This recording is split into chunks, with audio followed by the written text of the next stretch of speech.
আজকে সমাজে তালাক হওয়ার একমাত্রই কারণ ওকে দুই স্টার জলসা জি বাংলা যদি দেখতে না দেয়, বলে যে ওখানে না দেখতে দিলে ওকে তালাক দিয়ে আমার বাড়িতে বসে বসে স্টার জলসা দেখিস। কথা বলেন ঠিক কিনা? এই যে বাবার অহংকারী হওয়ার কারণে আজকে মেয়েদেরকে বেশি তালাক হচ্ছে। আপনি আলমারি নিয়ে আসছে, শোকেস নিয়ে আসছে, নিয়ে আসার পরে স্বামীকে কথায় কথায় খোঁটা দেয়, ওই খাটে শুবি না কেন, ওইটা আমার বাপ দিয়েছে। এ কথা বলেন ঠিক কিনা? এই শোকেসে বসবি না, সোফায় বসবি না কেন, ওটা আমার ভাই দিয়েছে। এই তো বাপের বাড়ি তুমি পর্দা করো তেমন ভাবে যেমনি ফাতেমা চলেছে জীবন ভরে। কথা বলেন ঠিক কিনা? আলামিন বলেন কোরআনুল কারীমের 33 নম্বর সূরা সূরাতুল আহজাবের 33 নম্বর আয়াতে রব্বুল আলামিন বলেন ওয়াকারনা ফি বুয়ুতিকুন্না ওয়ালা তাবাররাজনা তাবাররুজাল জাহিলিয়াতিল উলা। বলেন আল্লাহু আকবার। রব্বুল আলামিন বলছেন, হে দুনিয়ার নারীরা, খবরদার খবরদার, বাড়ি থেকে তোমরা বাহিরে বের হবে না। আর যদি তোমাদের একান্তভাবে তোমাদেরকে বাড়ি থেকে বাহিরে বের হতে হয়, আইয়ামে জাহলিয়াতি যুগেদের নারীদের মতন রূপ সুন্দর প্রদর্শন করে বের হবে না। ঘোষণাকার আরো জোরে বলেন কার ঘোষণা? আমরের শিক্ষা দিয়েছেন এখানে, বিশেষ করে নারীদেরকে উদ্দেশ্য করে বলেছেন, খবরদার তোমরা তোমাদের পরিবারের ঘর থেকে বাহিরে বের হবে না। কোনো প্রয়োজনেও যদি তোমাদেরকে ঘর থেকে বাহিরে বের হতে হয়, আইয়ামে জাহালিয়াতি যুগেদের নারীদের মতন রূপ সুন্দর প্রদর্শন করে বের হবে না। জাহেলিয়াতি যুগেদের নারীদের একটা বৈশিষ্ট্য ছিল, তারা যখন ঘর থেকে বাহিরে বের হতো এদের রূপ সুন্দর প্রদর্শন বেড়ে যাইতো। আজকে সমাজে দেখেন বাড়ির পরিবেশে দুর্গন্ধ ময়লা পোশাক পরে থাকে, আর যদি শুনে কোনো জায়গায় বেড়াইতে যাবে, মার্কেটে যাবে, বিবাহ খেতে যাবে, আকিকা খেতে যাবে, ওর সাজগোজ দেখে কে? একটা চোখের ভিতরে কয়টা জিনিস লাগায়? আশকারা, মাস্কারা, আইলানা, মার্জিয়ান, ভুরুপেন। একটা চোখের মধ্যে এতগুলো থাকে, বাকিগুলো কত জায়গায় আছে? আর আমাদের মা বোনেরা আঠা ময়দা মাখতে মাখতে নিজের চেহারাটাকে এমন ভাবে বিচ্ছিন্ন করে ফেলে, আমাদের যুবক ভাইরা ফর্সা সাদা দেখলে পাগল হয়ে যায়। কথা বলেন ঠিক কিনা? এখানে যুবকদের আমি দোষ দিব না, যুবকদের এক চুল পরিমাণও দোষ নেই, দোষ হচ্ছে ওই মেয়ের। কথা বলেন ঠিক কিনা? আপনি শুকটি মাছ রাখছেন, শুকটি মাছ রাখার পরে প্রথম দিন বিলাই খেয়ে ফেলছে, পরের দিন বিলাই ধরছেন, আপনি ধরার পরে 10টা ব্যাগ বিলাইকে মারছেন, মারার পর বলতেছে, এ বিলাই, এর পরে যদি শুকটি মাছ খাস তাহলে তোকে ফাঁসি দেব। এ কথা বলে ওকে ছাড়ে দিয়েছে। বলেন তো পরের দিন আবার যদি শুকটি ঢাকনা খোলা থাকে, বলেন তো বিলাই আসবে কি আসবে না? জোরে বলেন, আসবে কি আসবে না? আপনি যতই ফাঁসির ভয় দেখান, মামলার ভয় দেখান, যতই আপনি নির্যাতনের ভয় দেখান, ও বিলাই কিন্তু ছাড় দিবে না। যুবক ভাইরা তো তারা কি করবে? তারা এমন ভাবে রূপ সুন্দর প্রদর্শন করে বের হয়, আর বলে ইফটিজিং এর কেস আছে। ইফটিজিং এর পুরুষ ভাইদেরকে, যুবক ভাইদেরকে ভয় দেখায়, এত মাস জেল, এত টাকা জরিমানা। আমার যুবক ভাইরাও এই তোয়াক্কা করে না। কথা বলেন ঠিক কি না? আপনি যদি শুকটি মাছকে রক্ষা করতে চান, আপনার শুকটি মাছের খোলাটা আপনাকে সুন্দরভাবে বন্ধ করে রাখা লাগবে, হেফাজতে থোয়া লাগবে, তাহলে ওই শুকটি হেফাজতে থাকবে। আজকে যত দেশ স্বাধীনের পর থেকে কম ওয়াজ হচ্ছে না, কম আলোচনা হচ্ছে না, পর্দা দিয়ে নামাজ নিয়ে সব নিয়ে আলোচনা হচ্ছে। বলেন তো পর্দা কি দিন দিন কমতেছে না বাড়তেছে? ইফটিজিং কমতেছে না বাড়তেছে? ধর্ষক কমতেছে না বাড়তেছে? কারণ কি? ওয়াজ তো কম হচ্ছে না, আওয়াজ তো কম হচ্ছে না। তার মানে আপনি যতই ওয়াজ করেন, ওই মেয়ের বাবা, ওই মেয়ের ভাই যদি দায়িত্ববোধ হয়ে তার মেয়েকে, তার বোনকে, তার স্ত্রীকে যদি হেফাজতে রাখতো, তাহলে বাহিরে এসে এভাবে খোলামেলা পোশাক পরে বাহিরে আসতো না, যুবক ভাইরাও ইফটিজিংয়ের মধ্যে যাইতো না। কথা বলেন ঠিক কি না? তাবাররুজের অর্থ মুফাসসিররা 3টা অর্থ দিয়েছেন, কান লাগান। 1 নাম্বার, তাবাররুজের অর্থ হচ্ছে মেয়েরা যখন ঘর থেকে বাইরে বের হয় এদের সাজগোজ বেড়ে যায়। 2 নম্বর তাবারুজের অর্থ আমি পেয়েছি, মেয়েরা যখন ঘর থেকে বাইরে বের হয় এদের পোশাক হয়ে যায় আটো সাটো। কথা বলেন ঠিক কিনা? আগে তো ছিল 4 পিস, এরপরে বেরোলো 3 পিস, এরপরে 2 পিস, এখন বেরোচ্ছে 1 পিস। আপনি বিভিন্ন বিশ্ববিদ্যালয়ে যান, দেখবেন 1 পিস পরে মেয়ে বাস থেকে নামে, আর কোন যুবক ভাই যদি দেখে ও কি ঠিক রাখতে পারবে? আর যখন ইফটিজিং হয় এসিড মারে আর যুবক ভাইয়ের দোষ হয়। এটা যুবক ভাইয়ের দোষ না, দোষ তো ওর নিজের। 3 নম্বর তাবারুজের অর্থ হচ্ছে মেয়েরা যখন বাইরে বের হয় এদের মাজায় হেলে দুলে চলার কারণে পুরুষ ভাইরা বাড়ি থেকে বাইরে বের হতে পারে না। এই তো বিভিন্ন যখন মার্কেটে আসে, বিভিন্ন ঈদের মার্কেটে যখন আপনার ফুলবাড়িতে দেখবেন, আমি নিজে একজন হুজুর এক দোকানে আধা ঘন্টা হয়ে দাঁড়াইয়া আছি, আমাকে বসতেও বলে না, কিছুই বলে না। আমার পরে এক আপা আসে, দাঁড়াই আছে, বলতে আসসালামু আলাইকুম আপা। আপা বসেন, এখানে বসেন। আমি বললাম ভাই আমি তো আধা ঘন্টা ধরে দাঁড়াইয়া আছি, আমাকে একবার বসতে বলেন না। বলে হুজুর আপনাদের সিরিয়াল এখন না, পরে আসেন রাত 12টার পর। আমাদের সিরিয়াল রাত 12টার পর। তার স্বামী যদি কঠোর হইতো, তার ভাই যদি, বাবা যদি কঠোর হইতো, আর যদি বলতো তুমি যদি ঘর থেকে বেপরোয়াভাবে বাইরে বের হও তাহলে তোমাকে আমি আর ঘরে তুলবো না, তোমাকে আর ঘরে আমি রাখবো না। আমার বিশ্বাস মা বোনেরা স্বামীকে কিন্তু খুব ভালোবাসে। পর্দার কোনো উরুসুরু নেই।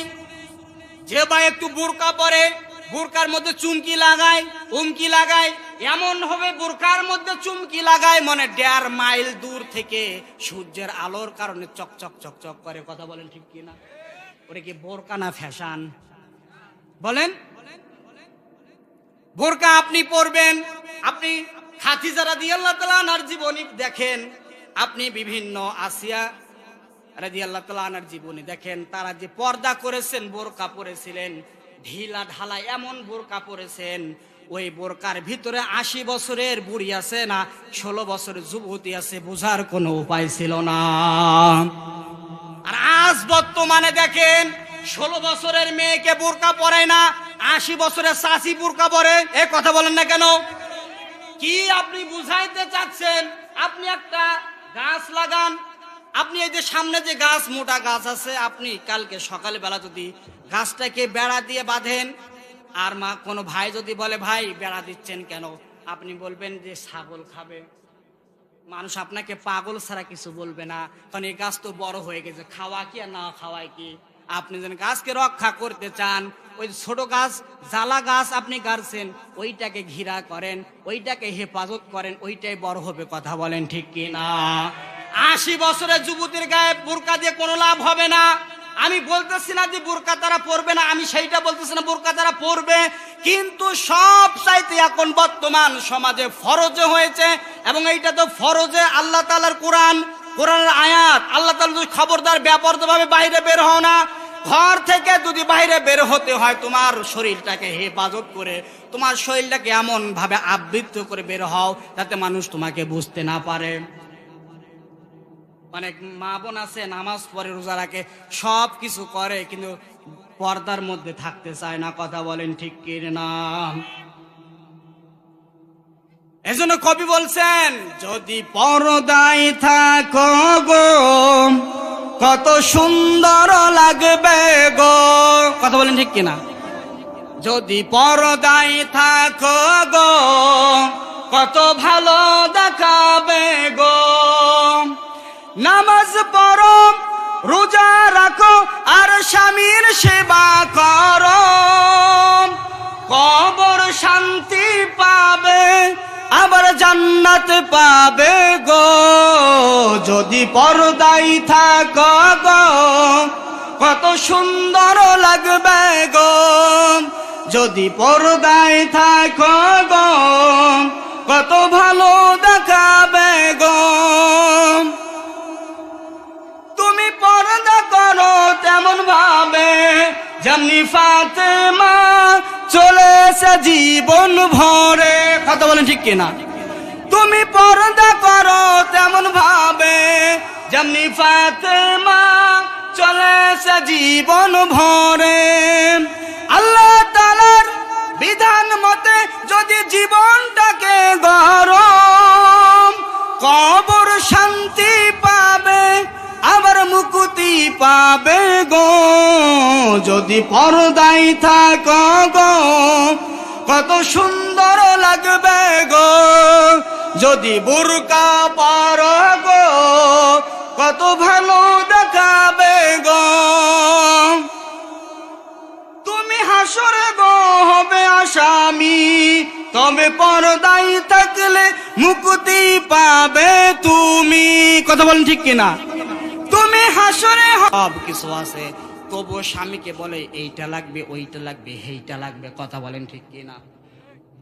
এই যে থাকার পরেও যারা চায় যে বেশি বেশি দাও আরো দাও, ওর মন ভরে না, ওটা কিসের গুণ? ইহুদি নারীদের গুণ। বলেন কাদের গুণ? ইহুদি নারীদের গুণ। আপনি এখান থেকে আপনি হেফাজত থাকবেন, আপনার স্বামী যতটুকু আপনাকে দিতে পারে সেই টেনে খুশি থাকবেন। 2 নাম্বার ইহুদি নারীদের গুণ পেয়েছে মান্নানা। মান্নানা শব্দের শাব্দিক অর্থ হচ্ছে শুধু সব সময় সব ক্ষেত্রে খোটা দেয়।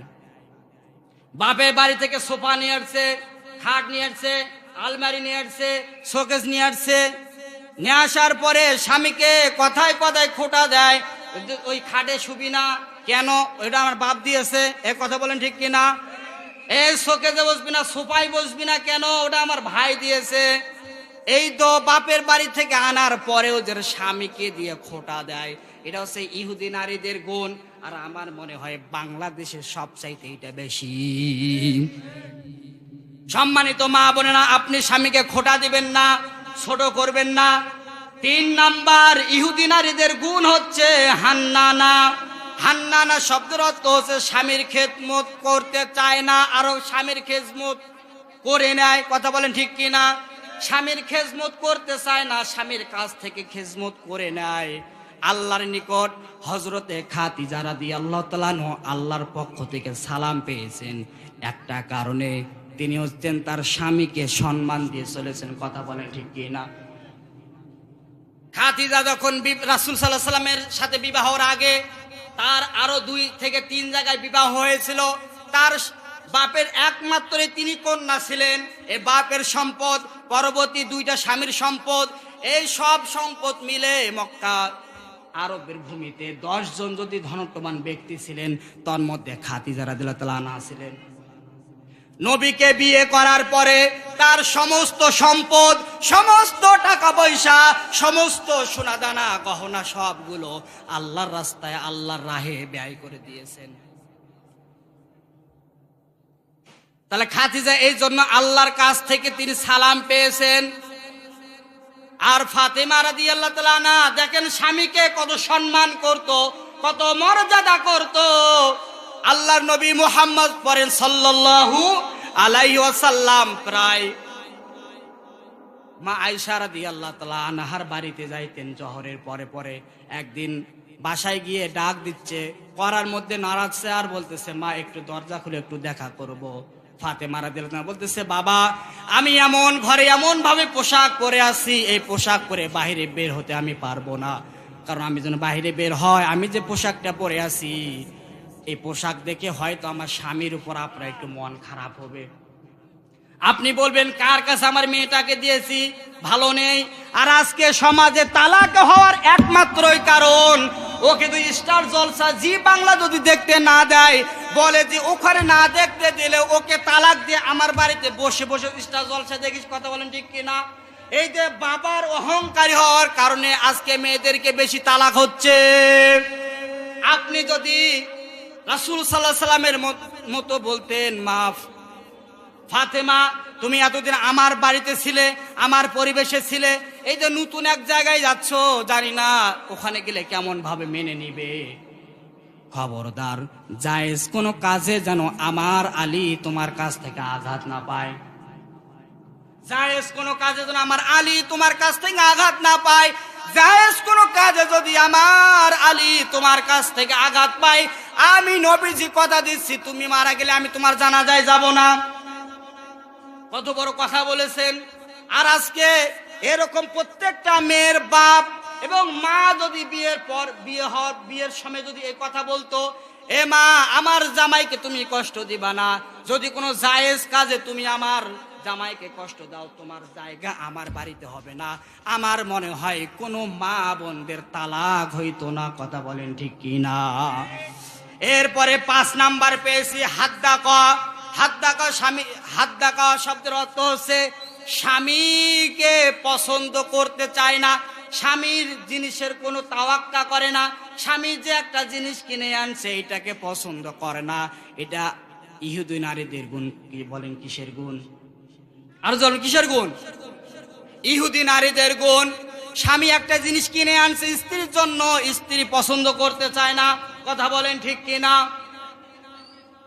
আর আমার মনে হয় প্রত্যেকটা স্বামী এইটা নিয়ে খুশি যে বিবাহর পর আমার মা, আমার বাবা, আমার ছোট বোন, ভাই এক জায়গায় এক থালায় খাওয়ার। কথা বলেন ঠিক কিনা?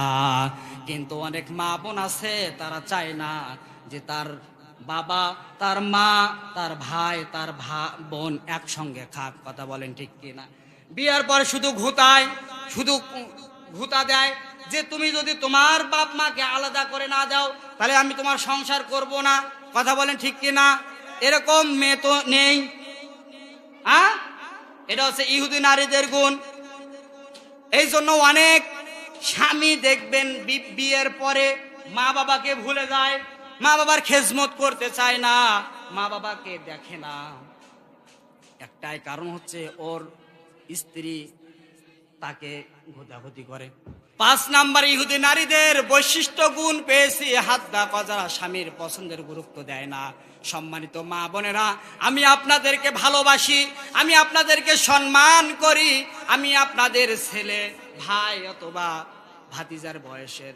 আমি চাই না আপনি জাহান্নামে যান, আমি চাই আপনি জাহান্নামের পথ থেকে জান্নাতের পথে অতিবাহিত হন।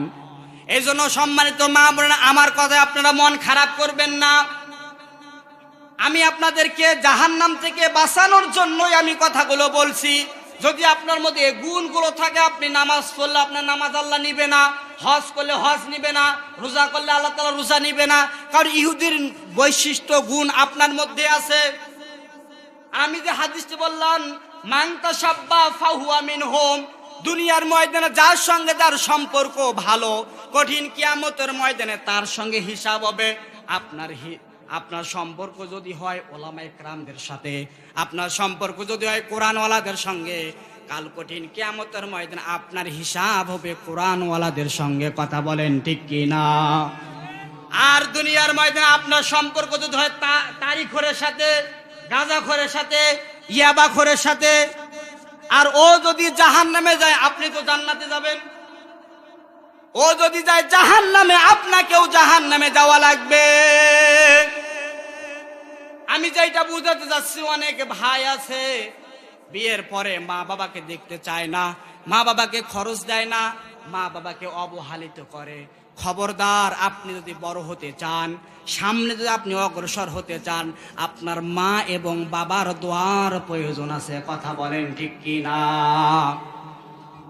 মা যদি খাস দিলে কোনো দোয়া সন্তানের জন্য করে, ওই দোয়ার মধ্যে কোনো পর্দা থাকে না। বলেন সুবহানাল্লাহ। কোন সন্তান যদি মা বাবার জন্য দোয়া করে, দোয়ার মধ্যে কোনো পর্দা থাকে না। কিন্তু আজকে দেখা যায় অনেক ভাই আছে বিয়ে করার পরে মা এবং বাবাকে ভুলে যায়। ওরা আবার নিজের মাকে আর মা বলে না, তখন হয়ে যায় বুড়া আর বুড়ি। কথা বলেন না কেন? ওরা নিজের মাকে মা বলে না, শাশুড়ি হয় আম্মা জান, বাবা হলো তালয় মশাই, শ্বশুর হয় আব্বা জান। ঠিক কিনা বলেন? বলেন বলেন। আহা, বিয়ের পরে শ্বশুর আর শাশুড়কে পেলে ওরে জন্মদাতা মা বাবাকে যাই রে ছেলে ভুলে। ওরে বিয়ের পরে শ্বশুর আর শাশুড়কে পেলে জন্মদাতা মা বাবাকে যাই রে ছেলে ভুলে। মাতা পিতা মুরব্বীরা পায় না রে সম্মান, পদে পদে শুধু তারা হচ্ছে অপমান, স্নেহ মায়া প্রেম প্রীতি কমছে শুধু তাই, নাই নাই নাই রে আগের মতো নাই। পালকি সরে শ্বশুর বাড়ি যায় না কেহ আর, গ্রামের বধূ ঘুমটা দিয়ে লুকায় না যে আর, শ্বশুর বাড়ি মধুর হাড়ি বলে না আর কেউ, গরুর গাড়ি চালায় না আর গাড়িয়ালেরাও কেউ, ও সব কিছু দিন না কিসে এইটা শুনতে পাই, নাই নাই নাই রে আগের মতো কোনো কিছুই নাই। ঠিক কি না? আমাদের মায়েরা যখন আমরা ছোট ছিলাম দেখছি, নতুন বউ যখন আসছে আমার মনে হয় যে 1 মাসও বাড়ি থেকে বের হয় না। আর আজকে দেখেন ডিজিটাল, বাইরে তো হয়তো দূরের কথা, স্বামী নিয়ে আরো পালে নিয়ে যা বিয়ে করতেছে, পালে নিয়ে যার বিয়ে করার পরে, বিয়ে করার সময় শুধু একজন বন্ধু আছে, ও দিয়ে কাজ সারছে। এখন বিয়ে হওয়ার পর সন্তান হওয়ার পর সন্তান বড় হয়েছে, এখন আমাদেরকে ফোন দেয়, হুজুর এই পালে গিয়ে বিয়ে করছি, শুধু বন্ধু ছিল একজনাই, দুই পক্ষ থেকে একজনাই, এটা কি হালাল হয়েছে কি হয়ে নাই, ওকে এখন ওরা ফতুয়া দাও। আরে কেন পালে যাওয়ার সময় ওরা শুনতে পারি না আলেম ওলামার কাছ থেকে? আর আমাদের সমাজে তালাকের ইখতিয়ার আল্লাহ তাআলা কোনো মেয়েদেরকে দেন নাই। মা বোনদেরকে যদি আল্লাহ তাআলা তালাকের ইখতিয়ারটা দিত, হাতে দিত, আমার মনে হয় যে এরা বাদে দিনে 2-3বার তালাক দিত। এই কথা বলে না কেন? আমাদের সমাজে বর্তমান বাস্তব যেটা চিত্র, যেটা বাস্তব দেখা যাচ্ছে, এক স্বামীর কাছ থেকে কোনো মনোমালিন্য হয়ে চলে আসছে, ওই স্বামীর কাছ থেকে তালাক না নিয়ে আর এক জায়গায় বসছে। এটা কি জায়েজ? এক কথা বলেন, জায়েজ আছে? আবার বলে যে হুজুর মাথা গরম ছিল না, মাথা ঠান্ডা ছিল না। কেন রে? এই জন্য তো আল্লাহ রাসূল বলছেন তালাকটা এটা খেলতামাশা না। তালাক দেওয়ার কয়েকটা সেক্টর, কয়েকটা পদ্ধতি আছে, এই জন্য একবারে দিতে বলে নাই। আমি সেদিকে যাব না। এরপর 6 নাম্বার, ইহুদি নারীদের গুণ হচ্ছে সাত্তাকা। সাত্তাকা শব্দের অর্থ হচ্ছে স্বামীকে হারাম ইনকামের জন্য উদ্বুদ্ধ করে। কথা বলেন ঠিক কিনা? সব কিছু আছে, তবুও স্বামীকে হারাম ইনকামের জন্য উদ্বুদ্ধ করে, তারা দেয়। বলে তো কনস্টেবল ও ফ্রিজ কিনলো, টিপি কিনলো, 2 তালা বাড়ি করলো, তুমি তো এসআই, তোমার কেন হয় না? তুমিও কাল থেকে ওই হারাম পথে ইনকাম করবে। কথা বলেন ঠিক কিনা? এরপরে 7 নাম্বার সর্বশেষ ইহুদি নারীদের বৈশিষ্ট্য, সর্বশেষ হচ্ছে বাররাকা।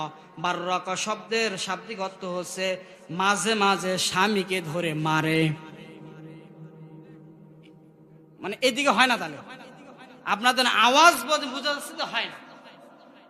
অনেক মেয়ে আছে, অনেক মা বোন আছে, স্বামীকে তুই তুকারি করে, স্বামীকে গালিগালাজ করে, স্বামীকে মারধর করে। আপনারা দেখেছেন কিনা আমি জানি না, আমার চর্ম চোখে আমি দেখেছি স্ত্রী স্বামীকে দিয়ে ঝাঁটা পিটা করিয়েছে। হাদিসের মধ্যে আসছে, একবার জঙ্গলে আল্লাহ রাসূল সাল্লাল্লাহু আলাইহি সাল্লাম যাচ্ছিলেন, এমন অবস্থায় জঙ্গলের হরিণীরা নবীজির পায়ে এসে সিজদা দিচ্ছে। সাহাবীরা বললেন, ইয়া রাসূলুল্লাহ, এই হরিণের কত সৌভাগ্য, কত তারা ভাগ্যবান, তারা আপনার পায়ে সিজদা দিচ্ছে, আমাদেরকে অনুমতি দেন, আমরাও আপনাকে একটু সিজদা করি। নবীজি রাগান্বিত ভাবে বললেন, এই কপালটা অন্য কোন জায়গা ঠোকার জায়গা না, এই কপালটা একমাত্র শুধুমাত্র আল্লাহকে সিজদার জন্য। কথা বলেন ঠিক কিনা? আল্লাহকে বাদ দিয়ে আল্লাহ যদি কোনো মানুষকে সিজদা দেওয়ার হুকুম দিত, অনুমতি দিত, নারী হিসাবে, মেয়ে হিসাবে স্বামীর পায়ে সিজদা দেওয়া আল্লাহ তাআলা এটাকে ফরজ করে দিত, কিন্তু আল্লাহ তাআলা এটা করেন নাই। তাহলে স্বামীর কত মর্যাদা, স্বামীর কত খেজমত। এই জন্য সম্মানিত মা বোনেরা, আপনি আপনার স্বামীকে তুই তুকারি করে গালি দিবেন না, তুই তুকারি করে আপনি তাকে গালিগালাজ করবেন না। আপনার স্বামী যতটুকু আপনাকে দেয় ততটুকু নিয়ে আপনি খুশি থাকবেন। কাল কঠিন কিয়ামতের ময়দানে, আমি কয়েক মিনিটে ইনশাআল্লাহ শেষ করে দিব, কাল কঠিন কিয়ামতের ময়দানে আল্লাহ পাক রব্বুল আলামিন সেই মহা বিভীষিকা ময়দানে যেদিন সহাদ মাথার উপরে সূর্য উদিত হবে, মানুষের মাথার মগজগুলো টকবক টকবক করতে থাকবে, মানুষের ঘামগুলো ঝরতে থাকবে, তাদের জিহ্বাগুলো কুকুরের মতন নাভিস্থল পর্যন্ত এসে ঝুলতে থাকবে। সেই কঠিন কিয়ামতের ময়দানে, সেই কঠিন কিয়ামতের সময় আল্লাহ পাক রব্বুল আলামিন দুনিয়ার 7 শ্রেণীর মানুষদেরকে তার রহমতের ছায়া আশ্রয় দান করবে। বলেন সুবহানাল্লাহ। কঠিন কিয়ামতের ময়দানে দুনিয়ার 7 শ্রেণীর মানুষদেরকে তার রহমতের ছায়া আশ্রয় দিবে। 1 নম্বর হচ্ছে ইমামুন আদিলুন, ন্যায় বিচারক, ন্যায় বিচারক বাদশাহ, ন্যায় বিচারক শাসক, যারা দুনিয়ার ময়দানে ন্যায় বিচার করেছেন তাদেরকে রব্বুল আলামিন কঠিন কিয়ামতের ময়দানে তাদের আশ্রয় দান করবে রহমতের ছায়ায়। ন্যায় বিচার কি দেখেন, ন্যায়বান নেতা, ন্যায় বিচারক যারা হবে দুনিয়ার ময়দানে। আল্লাহর নবীর জামানায় একজন সম্ভ্রান্ত বংশের মাখজুমিয়া গোত্রের কুরাইশ বংশের সম্ভ্রান্ত বংশের এক মহিলা চুরি করতে গিয়ে ধরা পড়ে গেছেন। সাহাবারা ইকরামরা বললেন, আল্লাহর নবী তো কোরআন দিয়ে বিচার ফয়সালা করেন, আর কোরআন দিয়ে বিচার ফয়সালা করে যদি প্রমাণিত হয়ে যায় ওই মহিলা চুরি করছে, তাহলে কোরআনের আইন হচ্ছে চোরকে হাত কেটে দেওয়া। কথা বলেন ঠিক কি না? আল্লাহর নবী তো কন্ডিশন করবেন না, আল্লাহর নবী তো কম বেশি করবে না। এই জন্য সাহাবারা একে অপরকে পরামর্শ করতে শুরু করলেন, তার জন্য সুপারিশ কেউ একটু নিয়ে যাইতে পারে কিনা। উসামা ইবনে যায়েদ রাদিয়াল্লাহু তাআলা আনহু বললেন, ও উসামা, তোমাকে নবী তো ভালোবাসে, সম্মান করে, আদর যত্ন করে, তুমি নবীজির কাছে এই আপত্তিটা নিয়ে যাও। উসামা ইবনে যায়েদ রাদিয়াল্লাহু তাআলা আনহু নবীজির কাছে আপত্তি পেশ করলেন, ইয়া রাসূলুল্লাহ সাল্লাল্লাহু আলাইহি ওয়াসাল্লাম, এই সম্ভ্রান্ত বংশের মহিলা চুরি করতে গিয়ে ধরা পড়ছে, আপনি এটাকে একটু কম বেশি করিয়েন। এই কথা শোনার পরে আল্লাহ নবী রাগান্বিত হয়ে গেলেন, সঙ্গে সঙ্গে মসজিদ নববীর মেম্বরে বসে পড়লেন, সকলকে ডাক দিলেন। ডাক দেওয়ার পরে বলতেছে, ও আমার সাহাবীরা, তোমরা যে মহিলার ব্যাপারে তোমরা আমাকে বলতেছো যে যেন বিচার একটু কম বেশি করি, এই চোরের জায়গায় যদি আমার নিজের আদরের কন্যা মেয়ে ফাতেমা হতো তাহলে আমি তার বিচার করতে দ্বিধাবোধ করতাম না। বলেন সুবহানাল্লাহ। তার শরীরটা আরো ক্লান্ত হয়ে গেল, অসুস্থ হয়ে পড়লেন। এমন অবস্থায় আয়েশার আযান হয়ে গেলেন। তিনি বলতেছেন, আয়েশা, আয়েশার আযান কি হয়েছে? তিনি বললেন, জি হয়েছে, আয়েশার আযান হয়েছে। সাহাবা ইকরামরা আপনার জন্য অপেক্ষা করতেছেন মসজিদে নববীতে। তিনি বললেন, আয়েশা, আমাকে উযু করার পানিটা একটু তৈরি করে দাও। উযু করার পানি যখন তৈরি করে দিলেন, উযু করতে যখন যাবেন এমন অবস্থায় সেন্সলেস হয়ে পড়লেন, অজ্ঞান হয়ে পড়লেন। কিছুক্ষণ পর জ্ঞান ফিরে আসলেন, আবার তিনি উযু করতে গেলেন, আবার অজ্ঞান হয়ে পড়লেন। দ্বিতীয়বারের মতো যখন অজ্ঞান হয়ে বিছানায় পড়ে গেলেন, আম্মা জান আয়েশা রাদিয়াল্লাহু তাআলা বলতেছেন, আয়েশা, আমার পক্ষে আর সম্ভব না মসজিদের নববীতে গিয়ে মিম্বরে দাঁড়াইয়া ইমামতি করার, তুমি আমার হযরতে আবু বকরকে একটু ইমামতি করতে বলো। আম্মা জান আয়েশা বলতেছেন, ইয়া রাসূলুল্লাহ সাল্লাল্লাহু আলাইহি ওয়াসাল্লাম, আমার বাবা বড় নরম দিলের মানুষ, আমার বাবাকে বললে আমার বাবা স্থির থাকতে পারবে না, আপনি হযরতে ওমর রাদিয়াল্লাহু তাআলা আনহু বলেন তো ওমর নরম না গরম? আল্লাহ রাসূল বললেন, আয়েশা, আবু বকর হচ্ছে আমার সুখের দিনের সাথী, দুঃখের দিনের সাথী, তুমি আবু বকরকেই বলো। অনুমতি পাওয়ার পরে যখন নামাজ আরম্ভ হয়ে গেলেন, সেদিন মসজিদ নববীতে প্রত্যেক কাতারে কান্নার রোল, কান্না আর কান্না। নবীজির কিছুক্ষণ পর জ্ঞান ফিরে আসলো। আম্মা জান আয়েশাকে বলতেছেন, আয়েশা, না মসজিদে নববী কি নামাজ কি আরম্ভ হয়ে গেছে? আয়েশা বলতেছেন, হে ইয়া রাসূলুল্লাহ, নামাজ আরম্ভ হয়ে গেছে। আল্লাহ রাসূল বললেন, আয়েশা, মসজিদ নববীতে দরজাটা একটু খুলে দাও। দরজা যখন জানালা একটু খুলে দিল। দেওয়ার পরে নবীজি নামাজের দৃশ্য দেখে দু চোখ দিয়ে দর দর করে পানি পড়তে আরম্ভ করলেন। আয়েশা রাদিয়াল্লাহু আনহা বললেন, ও আল্লাহর নবী, আপনি নামাজের দৃশ্য দেখে কেন কান্নাকাটি করছেন? তখন বলতেছেন, এ নামাজ কায়েম করতে গিয়ে আমার দাঁত মোবারক শহীদ হয়েছে, আমার দেহ থেকে রক্ত আমি ঝরিয়েছি, কত সাহাবী জীবন দিতে হয়েছে, এরপরে এই পরিবেশটা পেয়েছি। আমার বিশ্বাস, আমি যদি পৃথিবীতে নাও থাকি, কিয়ামত পর্যন্ত আমার উম্মতেরা আজান দেওয়ার পরেও তারা মসজিদে গিয়ে জামাতে তারা নামাজ আদায় করবে।